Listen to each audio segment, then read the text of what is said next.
So one of my teachings would be, I say my teachings, but it's really just formulation of the real experience that's accessible by anyone and has been translated throughout the ages in different ways.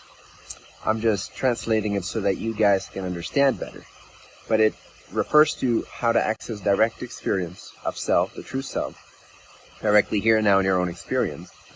The self that's not an object, the self that's not a concept, the self that's not a thought form, the self that's not an emotional storyline, the self that's not a belief system, the self that's not the body, or the emotional body, or the astral body, or whatever. The true self, which is subject to all of these, and beyond the subject. But the subject is like the entrance point to that greater God self, if you will. The universal self, the self beyond the individuation. So, one of the ways in which I've been sharing this is to make it more accessible, is to completely relax the mind. Absolutely, completely relax the mind for 2 to 5 seconds. Try it. Just completely give away all your thoughts, all your thinking, all your struggles, all your ideas, notions, and basically for 2 to 5 seconds, don't want anything, actively don't want anything from anything.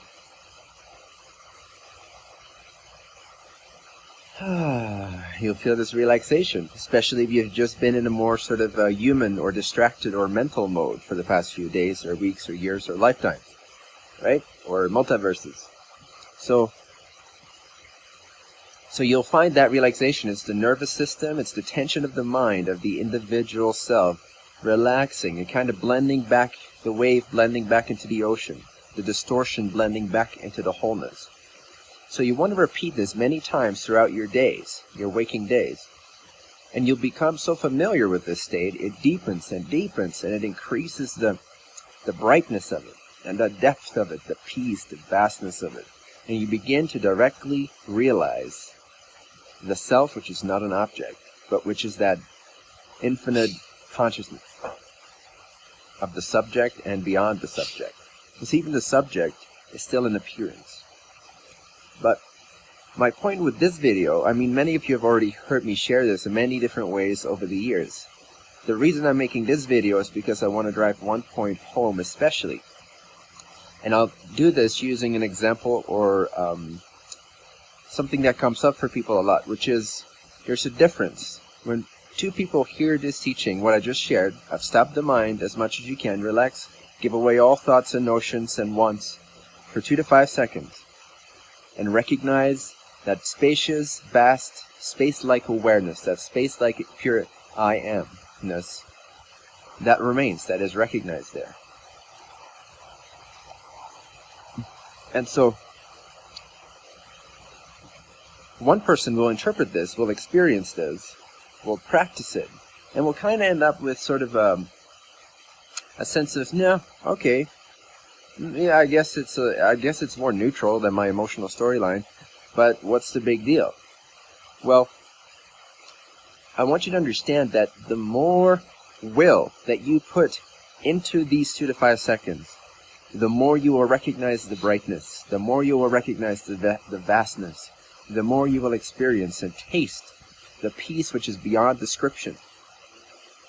It's subtler than thoughts, it's subtler than assumptions. To recognize it, one must be very intentfully resting as awareness. It's not just a lazy Friday afternoon, watch a soccer game, order in Domino's pizza, and have your Bud Light, Weiser, whatever they're called here in America, beer. It's not complacency. It's intentful, it's a balanced, combined effort of effort and relaxation. It's the intentful relaxation. It's intentional resting, willful resting, if you will. And I often equate this to use an analogy. Let's say that there's a bug. You're trying to save the bug from the pool, right? Or the puddle of water. And there's a certain tactfulness. There's a certain relaxation and yet a certain intentionality or tactfulness or attentiveness required to succeed, because you're trying to grab this bug, but as you push the water up because of the water tension and stuff, as you're pushing the water up underneath the body of the floating insect, the insect will start to be pushed away from your hand. So in order to grab it, like, you can't be intentful or forceful because that won't work, right? And you can't also be too relaxed because that also won't work. You got to sort of balance that will, that intent, carefulness, make minor adjustments, be attentive, and at the same time come up completely relaxed. So meditation, proper meditation is like that. The proper meditative state is much like that. It's knowing your power, knowing your free will, knowing your capacity to direct the stream of the mind and the stream of consciousness, of attention. And you want to direct it, you want to make it single-minded, yet you want to release the mind. So it's that balance point. Again, if a guitar string is too loose, it won't play. If it's too tight, it will snap. You got to find that balance where music is produced, where there's results. So this is why one person resting as awareness will not experience much productive penetration in terms of really sensing the depth of the bliss and the peace and the joy and the love and the melting influence of God that is available to each individual that's inseparable from God, because we all are inseparable from the allness that is God. And we can all experience that. That's beyond our birthright. It's our pre-birthright. Before we were born, we had that right. We are that. We'll be that eternally so. But you can practice this as a human being, okay, and get remarkable results, and infuse your life with such a clarity and a vastness that will only deepen your power and your freedom and your desire to merge more with God, to become a pure vessel of its love, of its light, of its radiance, and you'll be happier and freer and more stable and less swayed by your emotions and by other people and by events. Now courage arises. Now empowerment naturally arises as well, actualization. But when you're relaxing the mind, when you give the mind away, you want to be really intentful on the clarity that remains. You want to be attentively aware of the vividness, the subtlety, the clarity, that underlying background sense of pure existence. And you want to kind of dig into that. You want to penetrate it. You want to make your consciousness, or your mind rather, more subtle and more subtle, so that it can recognize and realize more of that vastness. Now, the more you dive into this, the more eager, the more interested you are, then every time you relax, this overwhelming sense, or at least over time, it becomes overwhelming. At first, it's just a subtle sense of ease, of unwinding the mind back into the space. The more you do this, the more you become the space. The more you realize that you're not really a human being, that you're not really the mind and the thoughts and the feelings and the emotions, that you're much vaster and more indestructible and more free than this. So I want that realization for you, because it's not about dry emptiness, okay? The true emptiness, the true void, the true freedom is absolutely comprehensive of all things. It is absolutely the potential, the all-embracing love and the light of the one infinite creator.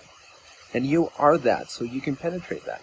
But you got to be intentful about your 2 to 5 seconds. It can't be a lazy thing that you do.